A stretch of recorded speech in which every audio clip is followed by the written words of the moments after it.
Hey guys, welcome back to another exciting edition of the Art and Business of Writing podcast. I am your host, Chris Jones, where today I get to bring you Danny Young, all the way from the UK. Danny Young is amazing. You're going to love Danny. Danny is a leading online marketing expert who works with home-based entrepreneurs to help them understand and adopt the most effective ways to build their businesses using social media and the internet.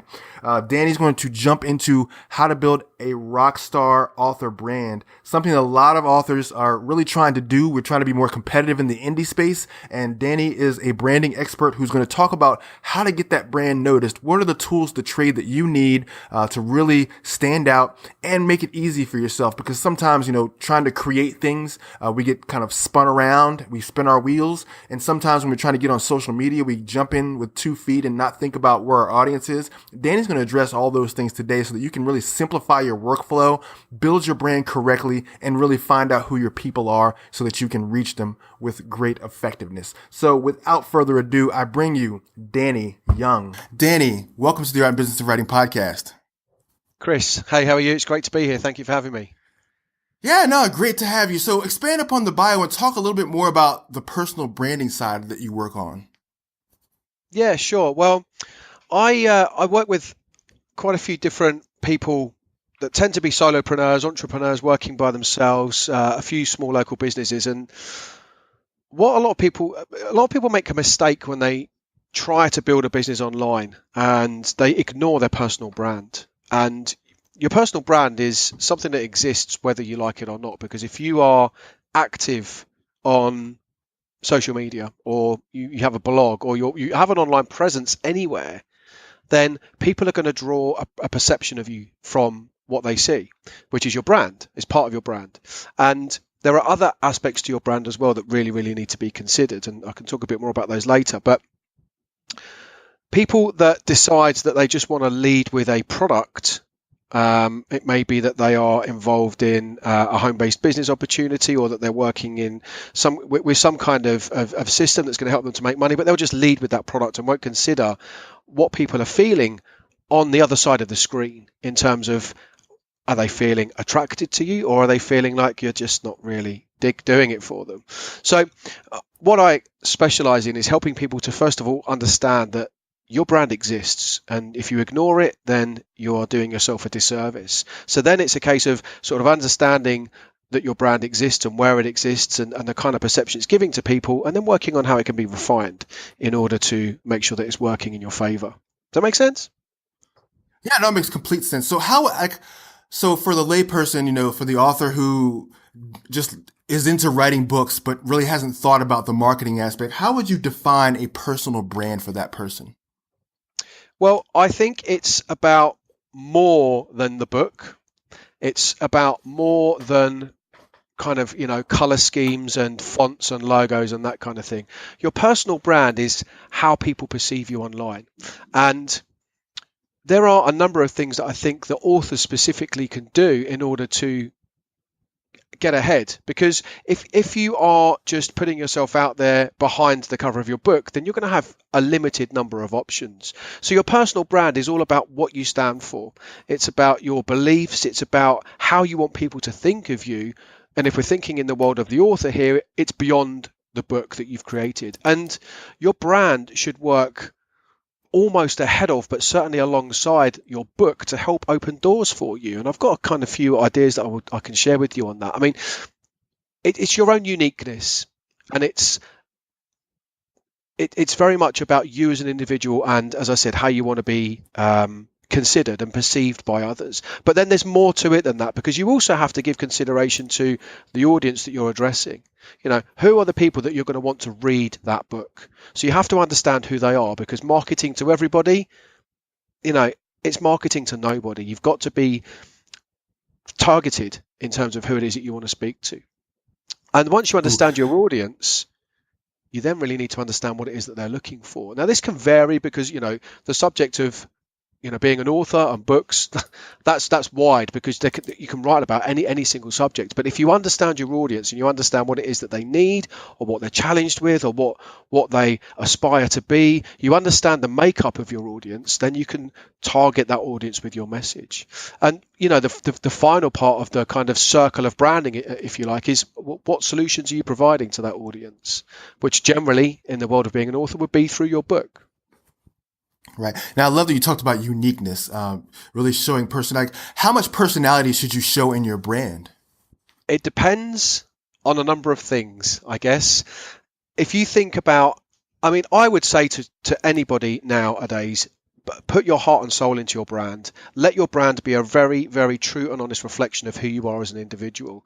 I know that some people that their brand is kind of built around their quirkiness. I know other people where they're not afraid to use profanity in their brand because it's part of who they are. Not excessive and offensively, but just that's kind of part of it, so they don't shy away from using that. So it really depends on who you are and how much of yourself you want to expose to the world. But I think that the more honest you are about who you are and what you stand for, then the closer the affinity that you're going to get with your audience. Because I think one lesson that I teach people when they're building their brand is that initially they'll probably want to appeal to as many people as possible, because then somebody's going to buy something.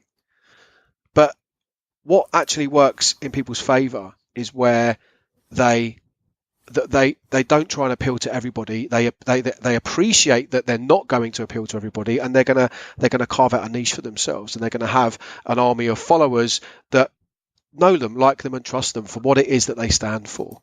And that's where you're going to start to see real success, once you identify and understand that, and kind of target your brand towards that audience.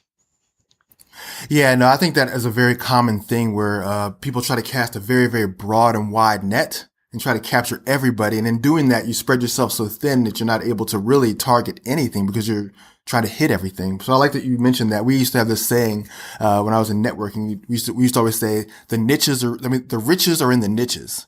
They sure are. Really, that's you really want to target and focus. And so as an author, you want to be able to identify, like you said, who is my audience? Who am I targeting? Who do my books? Who are my readers?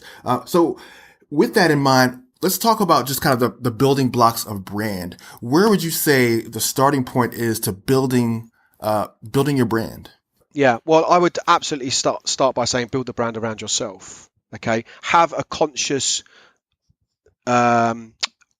understanding of your book, of course, because if that's what you want to be marketing, but you don't want to build the brand around your book, you want to build it around yourself and have your book as a kind of like an offering in the background. So I talked about this already. I actually have a handbook that I provide some of my clients with called the Brand Builder's Handbook. And what it does is it just takes you through a process where you can just start to scribble stuff down, and it starts off with you. So I've talked about some of this already, but think strongly, spend time working out who you are, what you stand for, what you represent, what you want people to be known for, how you want to be remembered. Really kind of put some strong thoughts into that. How do you want people to perceive you? What do you want people to say about you when you're not there? Really start thinking about building out your persona, your online persona. Once you've got that design, what I'm going to talk about over the next couple of minutes in terms of the building blocks for your brand, everything links together. Okay, so you don't complete each of these steps in isolation. You're always kind of thinking about how this all blends together, because your brand is, several different parts make up the whole. So once you've really got to grips with who you are and that kind of stuff, then you've got to think about your audience. So who are they? Who are the people that you're talking to? Why do they want to listen to you? Where are you going to find them? Where do they hang out? What are their demographics? You need to go into a level of detail again about your ideal target customer, your ideal target client. Who do you want to read this book? Who's going to get value from it? So again, here you're linking in your own persona, you're bringing in elements of, okay, so this is what my book's about. You've got to start putting all of that and writing all of that down. Then you've got to get deeper into the client and understand what it is that you're helping them to address. What are their challenges? What is it that they struggle with? Is your book about, is your book about helping people to lose weight? That's a good example. So what specifically is it that they're looking? What are they aspiring to achieve? What is it that they need? So really starting to get into the emotional side of what's going to hook your ideal client into you as an individual. And then the fourth part of that is, as I mentioned previously, it is what you can do to help them in the previous part. So how can you help them to address their challenges? How can you give them what they need? So again, if your book is about weight loss, great. You understand that your ideal client might be somebody in their mid 30s to 50s. They're female, that kind of thing. You understand they want to lose weight, and you understand that they've got specific challenges around a certain area, and your book helps to address that. So you've got to kind of build up this whole holistic view of you, your audience, and the value that you're taking out to the marketplace. So that for me is where it all starts.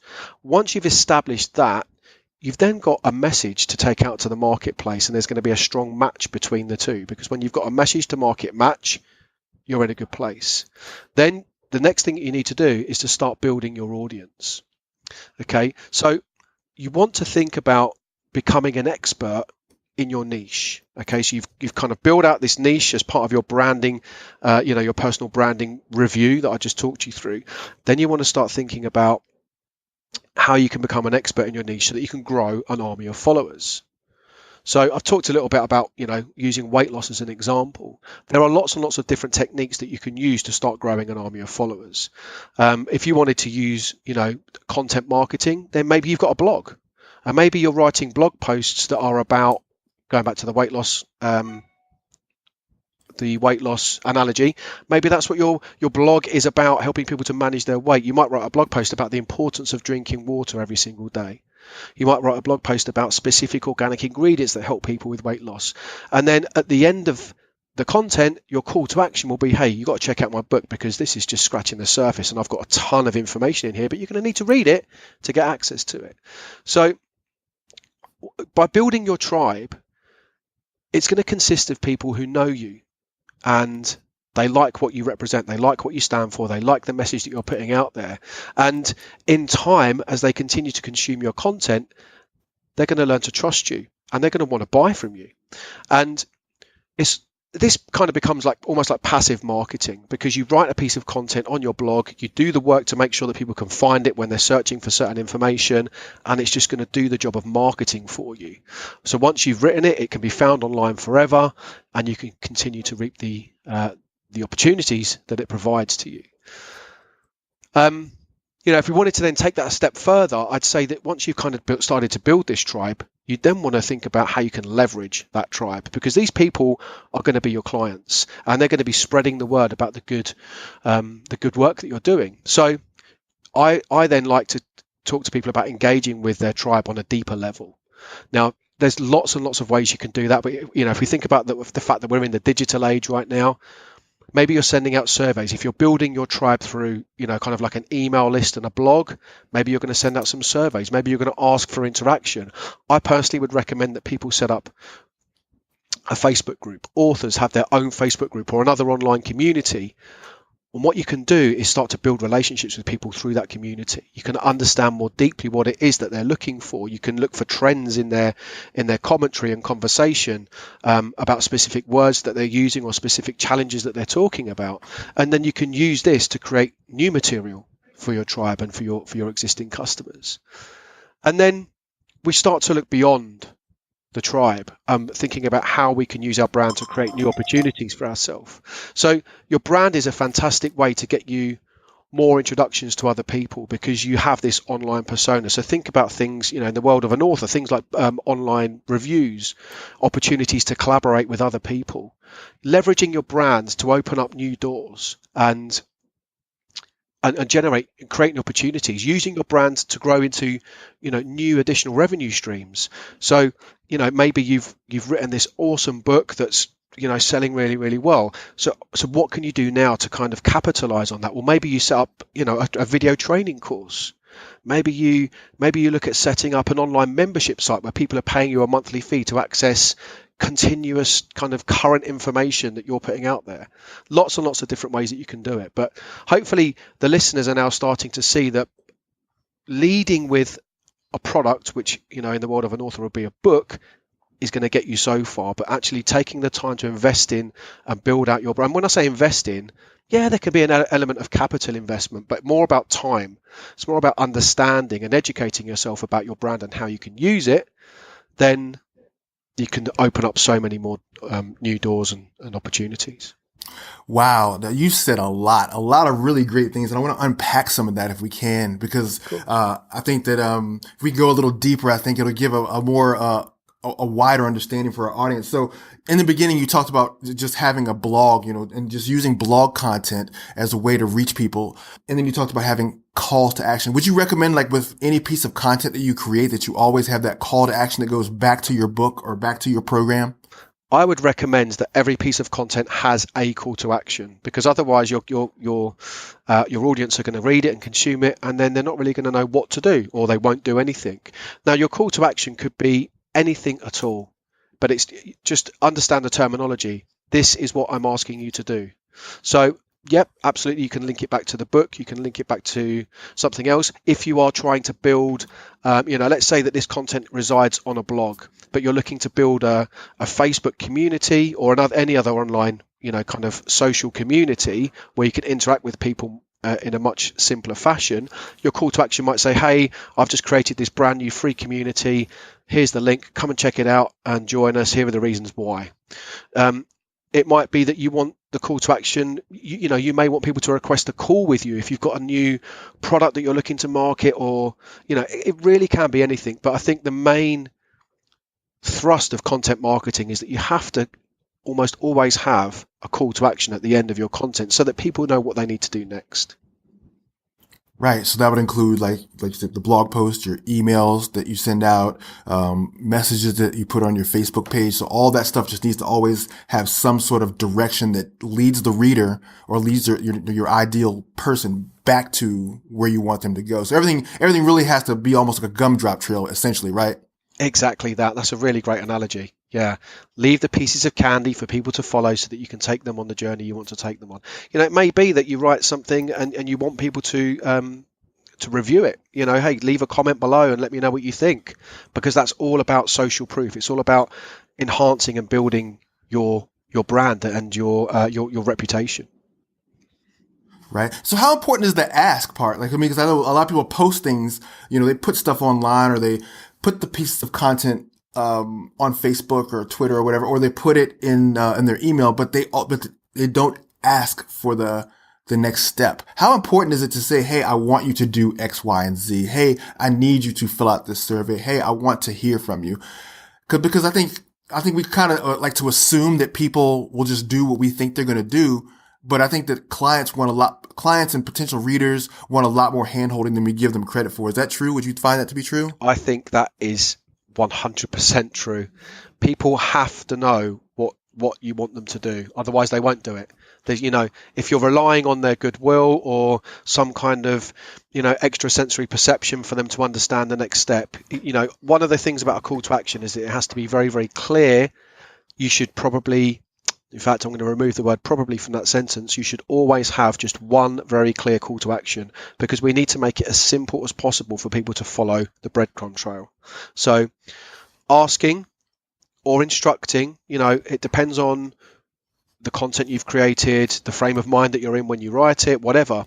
And content, by the way, can come in many, many forms. It doesn't have to be a blog post. It might be a social media post. It could be a video that you've recorded.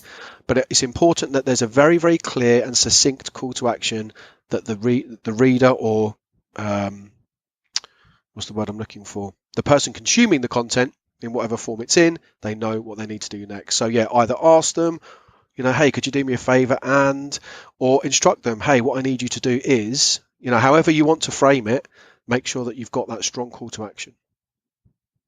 Now, something that you work with is mindset. How do you get people to think of sales in a very positive light as opposed to something that's unflattering, so that they can get over that hurdle? Yeah, well, I think that there is this kind of age-old misconception that sales is a dirty word. It's a dirty profession. We are always selling. Whatever we are doing, when we are building relationships with people, when we are, going on a date for the first time, we are always selling in a way, because we are exchanging one thing for another. And when it comes to the exchange of money, that's when I think people start to think that selling can be a little bit, difficult for them to embrace. All I tell people to think is this: if two people are sitting across a table and the person on one side of the table has something of incredible value to offer the person on the other side of the table, if the person on the other side of the table sees enough value, they'll be willing to part with their cash or their money or whatever, whatever they're going to exchange. So it's just an exchange of value for money. And what you have to make sure is that you are demonstrating enough value. And that's why it's so important to build a tribe of people by building your brand, building your presence, the creation of content of value for your audience, because they're going to warm to you. They're going to start to know, like, and trust you. And then what that does is it makes the point where you ask for them to part with their cash in return for your value, which is going to be the book for most of your audience that are listening to this. That's going to be a much, much easier thing, a much, much more simple transaction. And because you're doing this online, if you're setting up your funnels, so sales funnels where you're taking people through this breadcrumb trail to the point where we're asking them for money, if you set them up in the right way, it's actually a really easy breezy process. It's nice and simple. It just flows. It feels natural. And that is the way to look at it. It's just about making... I guess one of the best ways to do this is to put yourself through your own funnel. And kind of ask yourself how it feels, or maybe ask a friend, somebody that you trust, hey, look, this is what I'm trying to achieve. This is what I've done. Can you tell me how this works for you? And just kind of get their feedback, but very much trust your own gut instinct. You don't want to be hitting people all of the time with a, hey, buy my book. Hey, buy my book. There is the Pareto principle is the 80-20 rule. That applies in almost all walks of life. When it comes to marketing, when it comes to building your brand, when it comes to positioning your awesome book, then you're going to want to maybe do that 20% of the time. 20% of the time, maybe 10 to 20% of the time should be promotional. 80 to 90% of the time should be value. And for some people, I know for me, when I first started, I kind of found it difficult to get my head around that. I have a background which is in the corporate world of sales, in business, where I was kind of selling software to big companies. That wasn't that. The 80-20 kind of value to promotional rule, that didn't exist in that world, because that world was all about going out, hustling, finding people that needed what I had, and then closing the deal. In this world of branding online, and you've got to make yourself attractive to your audience. You can't be taking out the buy from me message, because that is actually repulsive. It's not attractive. You're going to be pushing people away. You've got to warm up your audience with the valuable content that you're sharing, and then just make it a simple process for them to go through to ask for the sale. Right. And I like what you said earlier, just to that whole know, like, and trust. So basically a lot of it's just showing up and being visible every day. That's so important, because people want to know that's how this is all about relationships. It's the same in, I kind of talk about the real world, but the online world is so fast becoming merged with the real world. But when we are interacting in person with people offline, face to face, you wouldn't just go up to somebody that you'd never met before, maybe in the street or a kind of social gathering, and just say, hey, I've got this great book, you should buy it. Because you've not established a relationship. You've not kind of uncovered any reason why they'd want to buy that book. And the same applies in the online world. You've got to show up. You've got to show people that you care. You've got to show people that you're someone of value. And doing all of that stuff, this can work for the people that do it right. It can work very, very well, very, very quickly.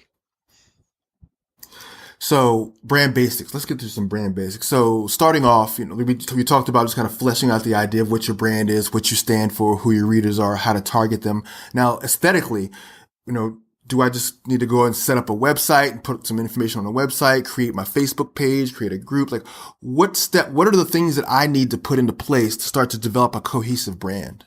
Great question. So I think it's really important that people don't try and do too much. When I first started with my personal branding journey, I wanted to master all of the social media platforms, because I just wanted to get as many leads as I could from as many different places, because probably at that time I didn't really understand who I was marketing to. So I didn't know where my audience was hanging out, because I hadn't done that research. And the first thing is to understand that you want to, having done your research, we've already talked about the process you'll go through. You'll kind of know where your audience are going to be found. Facebook's a good place, as good a place as any, because there's the the highest population of online social media, or the most highly populated online social media platform. So if we use that as an example, then great. Well, let's say that we're going to use Facebook, and maybe we're going to do that in conjunction with a blog.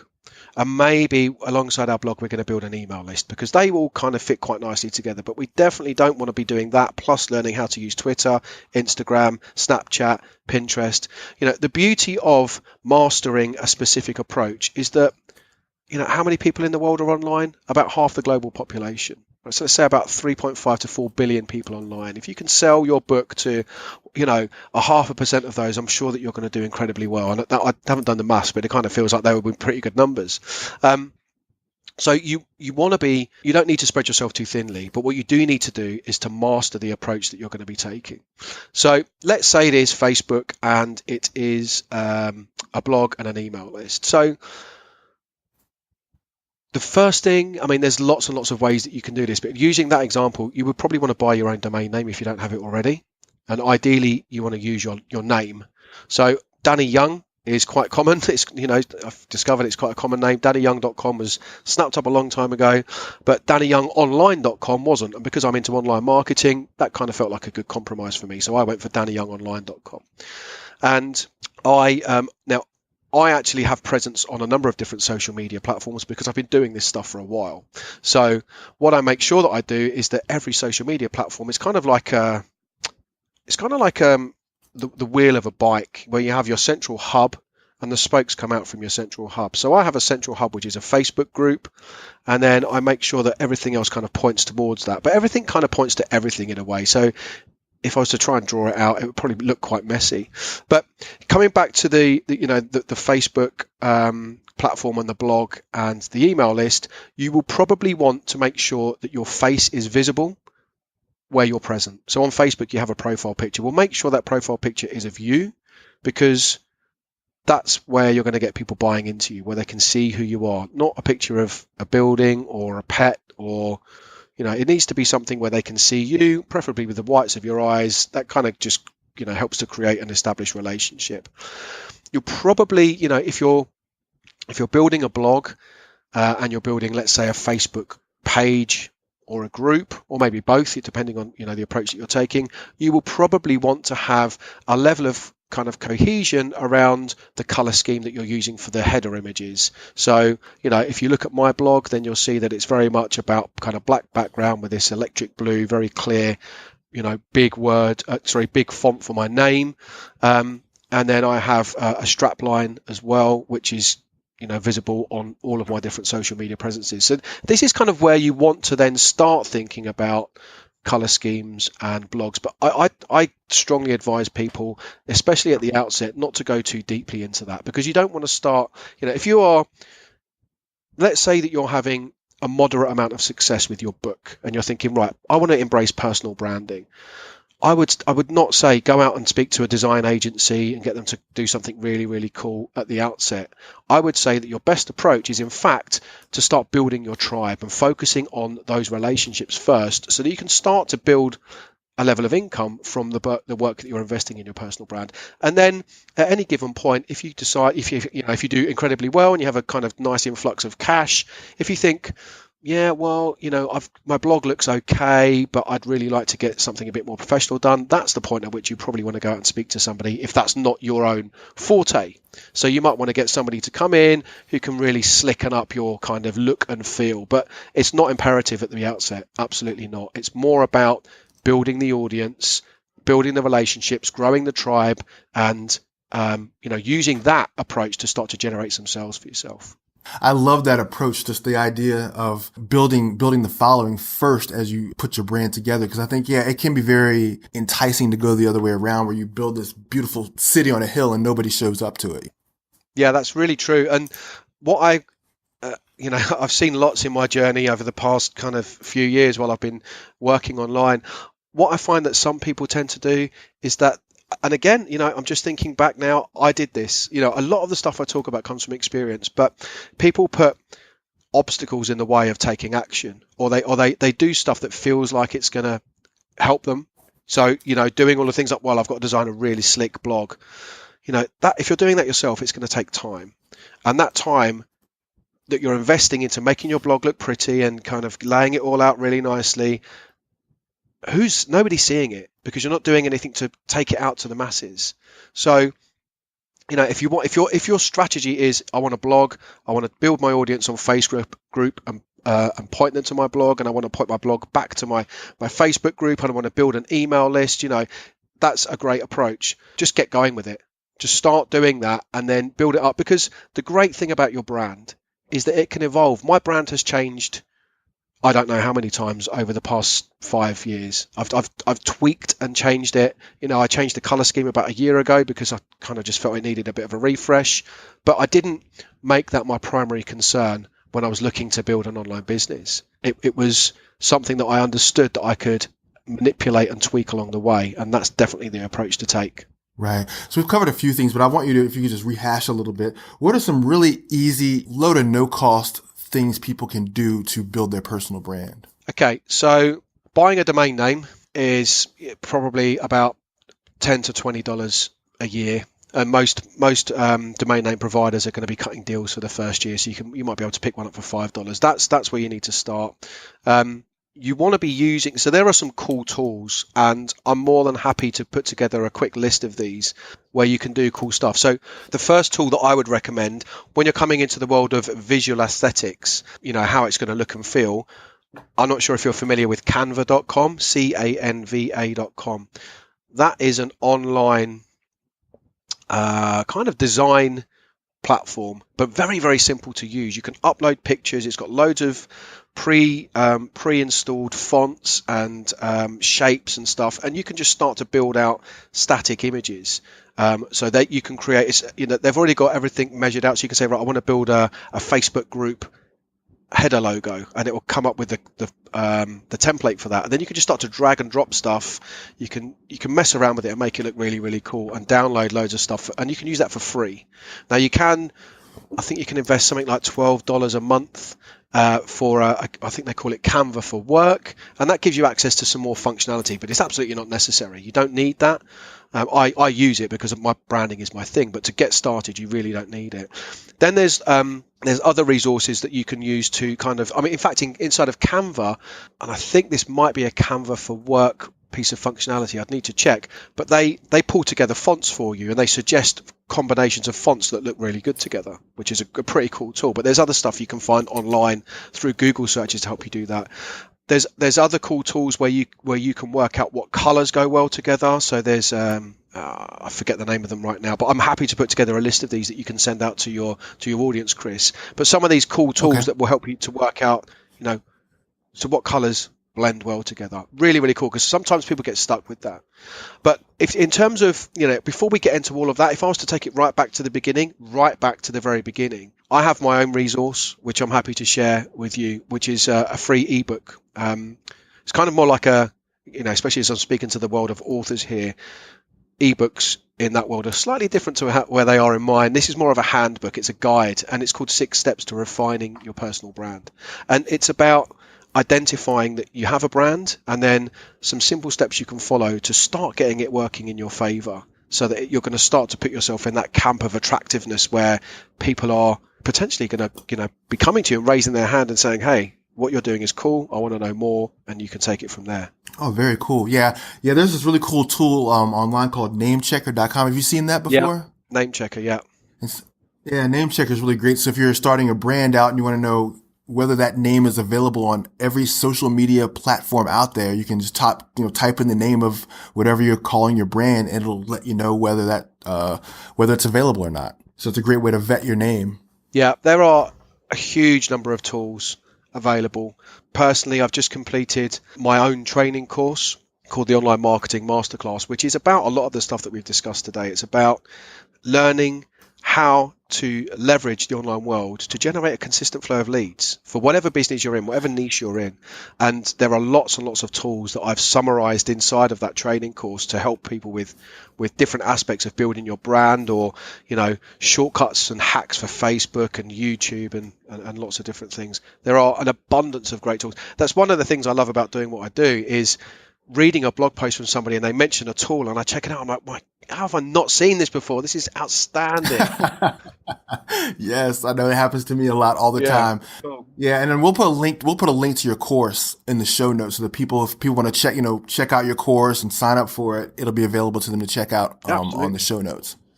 But yeah, I know I do the same thing. It's like, there's so many low cost ways to get things built.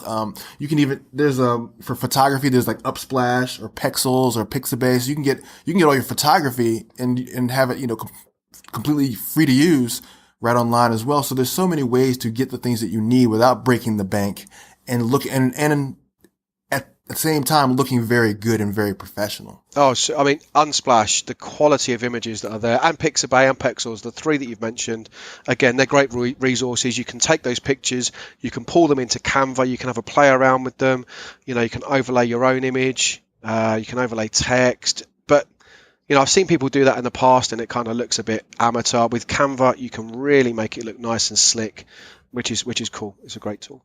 Oh yeah, definitely. And then, be sure to do your research with that as well in terms of branding, because you don't want to pull some font out of left field because it looks good to you. It may not resonate with people who, like you said, the weight loss, fitness tends to have its own system fonts, set series of fonts that people recognize as these are fonts that are in the fitness industry, or these are fonts that are in the, online industry, or these are fonts that are in the fantasy author industry. So just making sure that you're using fonts that people are used to and are consistent with that particular genre or industry that you're going into. Would you agree with that? Absolutely. Yeah, 100%. 100%. So, hey, we're going to come in for a landing, Danny. It's been great having you on the show. Thank you so much for joining us today. My pleasure. It's been great talking to you. Yeah, great talking to you. And then we'll put all those links in the show notes for everyone to check out all the resources and tools and Danny's courses and learn about his coaching programs. Danny, have a great, great day today, and we'll talk to you again soon. Yeah, you take care, Chris. Thanks very much. Hey, author, Chris here. I want to tell you about a program that I'm really excited about called Group Gold. For a long time, I would post on my Facebook fan page only to find crickets. Very few interactions, very few connections. That is before I discovered Facebook groups through the program Group Gold. Facebook Group Gold program is the most complete one of its kind to help you grow, engage, and monetize your Facebook group. Mark Mawhinney, the program creator, will walk you through every aspect of how to create, manage, and run your Facebook group so that your tribe is coming to you. It makes it easier, doesn't it? When you've got people interacting with you because they want to be there. That's the beauty of Facebook groups over Facebook fan pages. Ever since I started the Facebook Group Gold program, I've been growing my group, building my audience, and I've got people in there who are active and who want to be there, hanging out with me every single day. You can have that too. Just visit my website, www.readyrightlaunch.com, and under the offer tab, select Group Gold. Then you can see for yourself the magic of Facebook groups.